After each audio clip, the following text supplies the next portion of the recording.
It's Thursday, July 23rd, 2026. You're listening to the DX Today AI Daily Brief.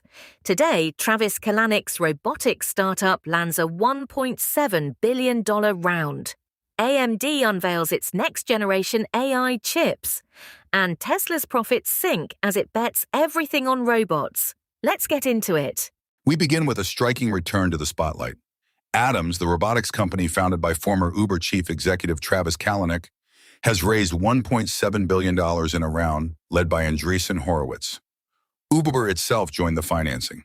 The company is building humanoid and general-purpose robots, and the size of the round signals just how much investor conviction is flowing into physical AI, machines that can act in the real world, rather than just answer questions on a screen. It's one of the largest robotics rounds on record, and it places Kalanick, once ousted from Uber, back at the center of one of technology's most closely watched races. From robotics to silicon. AMD opened its Advancing AI conference in San Francisco with its most complete lineup yet. The company unveiled EPIC Venice, which it says is the first x86 server processor to reach volume production on TSMC's 2-nanometer process. Alongside it came the new Instinct MI 450 series accelerators and Helios, a rack-scale AI system packing 31 terabytes of high-bandwidth memory. Together they give AMD a full, current-generation AI stack, backed by commitments from Meta, Microsoft, Oracle, and OpenAI, with rival Intel not expected to respond until at least 2027, AMD is positioning itself as the clearest alternative to NVIDIA in the race to power AI data centers. Now, teaching Claude about work. Anthropic is trying to make the economics of AI easier to see. The company launched a new connector that lets anyone query the Anthropic Economic Index directly through its Claude assistant. The index is a public dataset measuring how AI is actually being used across the economy, which occupations lean on it most, and which tasks people are handing off to automation. Until now, that data mostly served researchers, journalists, and policymakers with the connector. A nurse, a lawyer, or a small business owner can simply ask Claude how AI is reshaping their own field and get answers drawn straight from the data. It's a small feature with a big ambition, grounding the anxious conversation about AI and jobs in evidence. From data to the operating room. NVIDIA is turning its attention to surgical robots. The company open-sourced a new GPU-accelerated medical physics simulation framework inside its Isaac for Healthcare platform. In plain terms, it lets developers build detailed virtual models of how a medical device interacts with human anatomy, tissue, bone, and organs. That means a surgical robot can rack up thousands of hours of virtual experience, rehearsing delicate procedures in simulation long before it ever touches a real patient. By making the framework free and open, NVIDIA is betting it can become the default foundation for a new wave of medical robotics startups, the same way its tools already underpin much of the broader AI industry. Meanwhile, OpenAI goes corporate. OpenAI is pushing deeper into the enterprise. The company launched Presence, a platform for building and deploying AI agents that handle voice and chat across customer support, sales, information technology, and human resources. Unlike a simple chatbot, Presence bundles in policy enforcement, safety guardrails, and simulation testing, so companies can rehearse an agent's behavior before it ever speaks to a customer. The move puts OpenAI in direct competition with Salesforce, ServiceNow, and a crowded field of startups that were, until now, building customer service tools on top of OpenAI's own models. It's a clear signal that the company wants to own the finished product, not just sell the engine underneath it. But not every AI story is growth. Amazon is cutting jobs, even in the part of the company chasing the future. The tech giant laid off staff inside its artificial general intelligence unit, the very team working on its most advanced models, as part of a broader wave of reductions.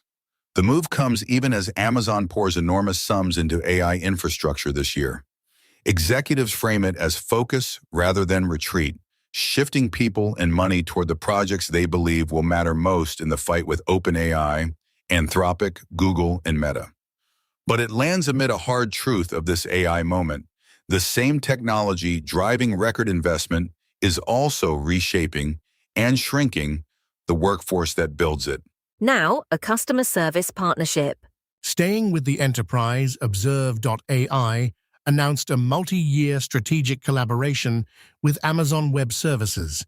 The goal is to speed up how companies deploy AI agents for customer experience, the automated voices and chat windows that increasingly greet you when you contact a business. By working closely with AWS, Observe.ai gains cloud, scale, and reach, while Amazon strengthens its position as the infrastructure layer beneath the agent boom. It's part of a clear pattern in this week's news. The battle over enterprise AI is no longer about who has the smartest model, but about who can reliably put agents to work inside real companies, at scale, without breaking things. On to earnings season. The numbers behind the AI boom came into focus with Alphabet's latest results. Google's cloud division reported revenue climbing to $24.8 billion, a sharp jump from a year earlier, powered by companies rushing to adopt AI tools. That growth matters because investors had grown nervous about Alphabet's enormous spending on data centers and chips. Strong cloud demand is the clearest evidence yet that the spending is translating into real revenue rather than just cost. For Google, it's a moment of vindication, proof that its heavy bet on AI infrastructure is paying off, even as questions linger about how long the industry's breakneck capital spending can continue. From triumph to pressure. Tesla told a very different earnings story. The car maker posted record revenue of roughly $27.6 billion, but its profits sank. Operating income fell 57% to about $398 million, as spending on AI, the Optimus humanoid robot, and its robotaxi program pushed costs sharply higher. Capital spending more than doubled to $5.8 billion. Chief Executive Elon Musk used the call to keep investors focused on the future, not the present, promising rapid growth in robo-taxi miles and saying the first production lines for the Optimus robot are being installed now.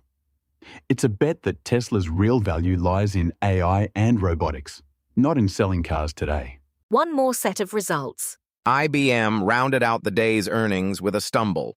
The company reported quarterly revenue of $17.2 billion, up just 1%, and adjusted earnings that fell slightly short of expectations. IBM also trimmed its outlook for the year, sending shares lower. Still, its AI and software business remained the bright spot, with software revenue up 5%, led by Red Hat and its watsonx platform. The company highlighted a new internal AI coding assistant, nicknamed Bob, already used by more than 80,000 employees. The results capture the split screen of enterprise AI.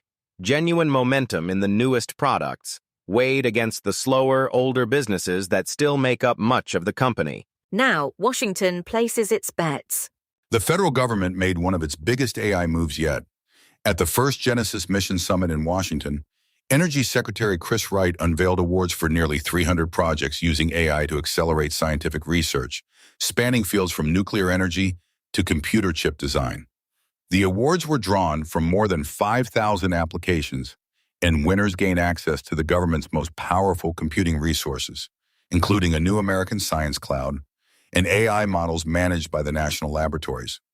The initiative is a whole of government effort to weave AI into the heart of American science, and a sign that the race for AI leadership is now firmly a national priority, not just a corporate one. And finally, the plumbing of AI. We close with the unglamorous but essential world of AI infrastructure. The data company Weka launched Neural Mesh 6, which it calls its most significant software release to date, alongside a new line of purpose-built hardware appliances called WekaPod. The pitch is simple. As AI shifts from training giant models to running them constantly for millions of users, a phase the industry calls inference. The strain falls on storage and data pipelines, not just the chips. Weka is betting that speeding up how data moves is about to become one of the biggest bottlenecks and biggest opportunities in AI.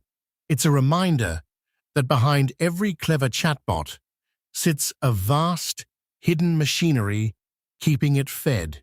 That's your briefing for Thursday, July 23rd, 2026. For DX Today, stay curious.